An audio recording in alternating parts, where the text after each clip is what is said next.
सत्य, कर्तव्य और मर्यादा के मार्ग पर चलने की प्रेरणा देता है। श्री राम का जीवन, शांतनु महाराज। श्री राम कथा में उमड़ा आस्था का सैलाब।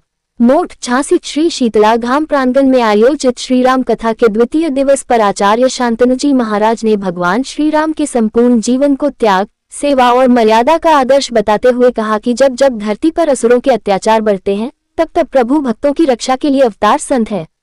उन्होंने कहा कि भगवान की सगुण लीलाओं को भक्ति और विश्वास के साथ सुनना चाहिए, इसमें तर्क का कोई स्थान नहीं होता।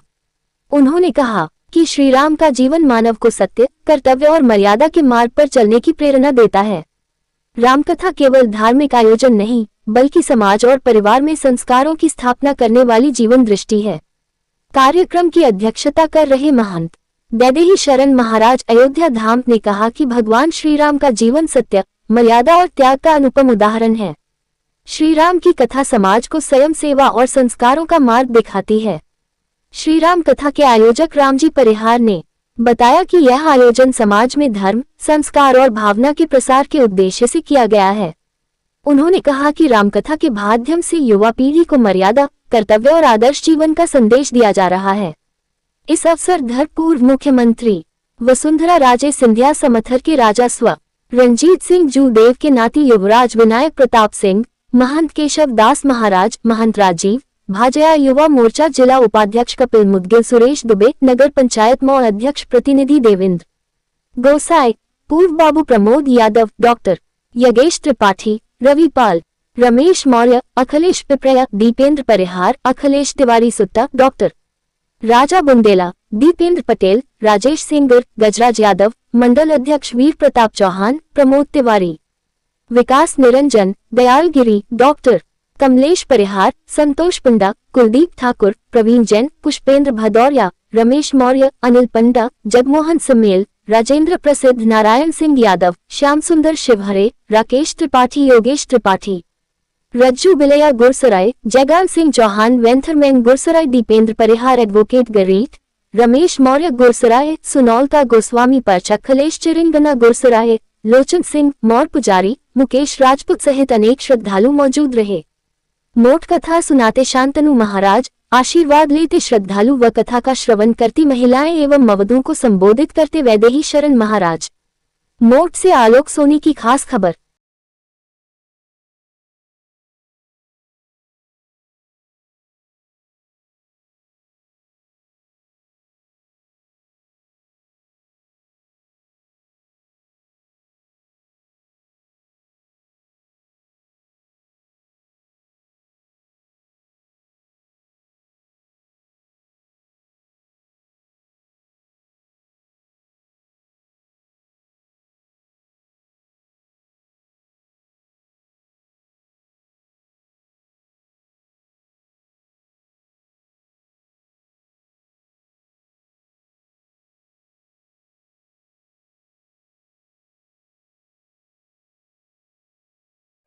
तीन तीन रानियों के साथ बड़े आनंद से रह रहे महाराज दशरथ, किसी प्रकार का कोई अभाव नहीं है। लेकिन जो अभाव है वो खटक रहा है। संसाधन तो पूरा है, क्या संसाधनों से व्यक्ति सुखी रह सकता है? तो महाराज दशरथ के पास तो सब कुछ है, फिर क्यों नहीं सुखी है? फिर चिंतित क्यों? चिंतित इसलिए है क्योंकि जो रहना चाहिए था वो नहीं। आज रो क्यों रहे हैं? एक बार ढो पति मान मारी, एक बार ढो पति मान मारी, भई ज्ञानी हो वे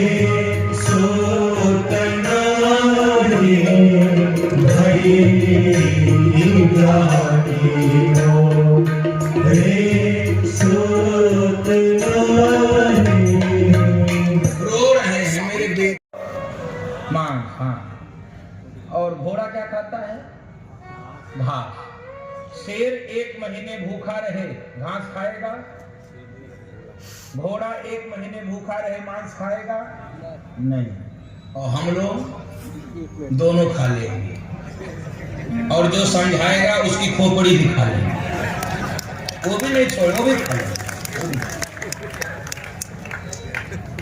तो बस मेरी प्रार्थना रहेगी कि शाक फल भले मत खाइए, अन्न खाइए, लड्डू कचौड़ी खाइए, ये भी चलेगा, लेकिन मांस करही आहार, क्योंकि मानस में कई प्रकार के आहार होते हैं, आहार भी है, आहारा भी है।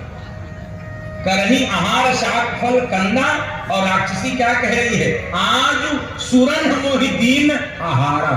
राक्षसों का भोजन क्या है, आहारा, और हम लोगों का क्या है, आहार। सावधान। हमको तो इतने बुद्धिमान लोग मिलते हैं, कई बार लोग कहते हैं महाराज जी हम लोग नहीं खाएंगे तो बैलेंस बिगड़ जाएगा, बहुत बढ़ जाएंगे ये लोग। एक कथा में पूर्वी उत्तर प्रदेश में कर रहा था, देवरिया जनपद में, तो एक व्यक्ति जो हमको कार से ले जाता था, किसी दिन कथा में मैंने यही सुनाया, तो अगले दिन हमको लेकर जा रहा था, तो रास्ते में कुछ वो मुर्गे उड़ने लगे, तो उसने हमसे कहा देखिए नहीं खाएंगे, यही होगा, यही होगा, ब्रेक लगाना पड़ेगा। तो हम लोग बैलेंस करते हैं खा के, हम कहे वाह ब्रह्मा जी, आप ब्रह्मा आप बैलेंस कर रहे हैं, एक चींटी पैदा नहीं कर सकते और मुर्गा मुर्गी बैलेंस कर रहे हो, बकरा बकरी बैलेंस कर रहे हो। ये हमारी छोटी बुद्धि है, स्वाद पूर्ति के लिए, अपने जीवा के स्वाद के लिए। मेरा और कोई तर्क नहीं, पाप पुण्य छोड़ो, पाप पुण्य किनारे रखो। आपके बच्चे के उंगली में थोड़ा सा खरोच भी आ जाता है, थोड़ा सा रक्त का बूंद भी आता है, आप अस्पताल और घर एक कर देते हो, और किसी का, वो भी तो किसी का बच्चा है, वो भी तो उसका, आप उसका रक्त बहा के भोजन किया जाए। आहा, एक आहार जो चौके में बनता है वो शुद्ध सात्विक चाहिए, कम तला भुना, कम मिर्च मसाले वाला चाहिए। लेकिन बंधु माताओं, एक आहार वो भी है जो हमारी प्रत्येक इंद्रियों से जाता है, वो भी आहार महत्वपूर्ण है। जो आहार हमारे नेत्र लेते हैं, जो हमारे कान ग्रहण करते हैं, एक एक रोम छिद्र जो आहार ग्रहण करता है, वो भी ध्यान रखना है, जिनको भजन करना है। नेत्रों से क्या प्रवेश हो रहा है, कानों से क्या प्रवेश हो रहा है, जिह्वा से क्या प्रवेश हो रहा है, एक एक रोम छिद्रों से क्या प्रवेश हो रहा है, इस पे विचार कीजिए।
समर्पित हो गए, अर्जुन सब प्रकार से समर्पित हो गया। थोड़ा समर्पण करें, थोड़ा बचा ले, इससे काम चलता नहीं, इसलिए मन शांत रहता है। समर्पण यानी 100% कंप्लीट सरेंडर, 100%। थोड़ा बहुत बचा ले नहीं, ऐसा नहीं, सब। अर्जुन जब तक बुद्धि लगाता रहा तब तक भगवान शांत रहे। जब उसने कहा कि नहीं प्रभु अब तुम जानो तुम्हारा काम नहीं, भगवान ने कहा बस अब देखो क्या होता है, अब तुम देखो क्या होता है। महाभारत का युद्ध हो रहा था, दर्शन कराऊं आपको। दुर्योधन भीष्म पितामह के पास पहुंचा, दादा सेनापति तो हमारे हो, मिल गए हो पांडवों से, क्या हुआ? अरे क्या हुआ? अर्जुन के बाण से सब मारे जा रहे हैं कौरव, मैं ही मारा गया तो? इस पितामह ने कहा, सुन, तुझे डर लगता है? कल संध्या के पश्चात अपनी पत्नी को मेरे पास भेज देना, मैं उसे सौभाग्यवती का आशीर्वाद दे दूंगा, तू मरेगा नहीं, तू मरेगा नहीं। बंधु माताओं, दुर्योधन तो प्रसन्न है, उसकी पत्नी को कल आशीर्वाद मिल जाएगा, सौभाग्यवती भव। भगवान चिंतित, भगवान परेशान, भगवान को पता चल गया दुर्योधन की पत्नी कल जाकर आशीर्वाद लेगी। अब भगवान क्या करे? अब क्योंकि अर्जुन सब प्रकार से समर्पित है, सर्वधर्मान् परित्यज्य माम् एकं शरणं व्रज अहं त्वा सर्व पापेभ्यो मोक्षयिष्यामि मा शुचः। भगवान ने गीता में घोषणा की सब प्रकार से। तो अर्जुन को बचाना है, मुझे विवाह करना है। तो नारद जी भगवान से कह रहे, हरिसन मानो सुंदरता, हमको अपनी सुंदरता दीजिए। नारद जी में लोभ पैदा हुआ तो कह रहे, आपन रूप देहु प्रभु मोहि, मुझे अपना रूप दीजिए। और जब बंदर का मुंह मिला तो जब क्रोध आया तो क्रोध को पूरा करने के लिए भगवान की ओर गए, हे विष्णु के बच्चे, तुझे देख लूंगा, दे हम श्राप की मरी हम जाई। ओहो, क्रोध भी करने के लिए भगवान के पास गए, काम क्रोध लोभ तीनों प्रकट किया भगवान के सामने। और भगवान से कहा क्या था? जय विधि नाम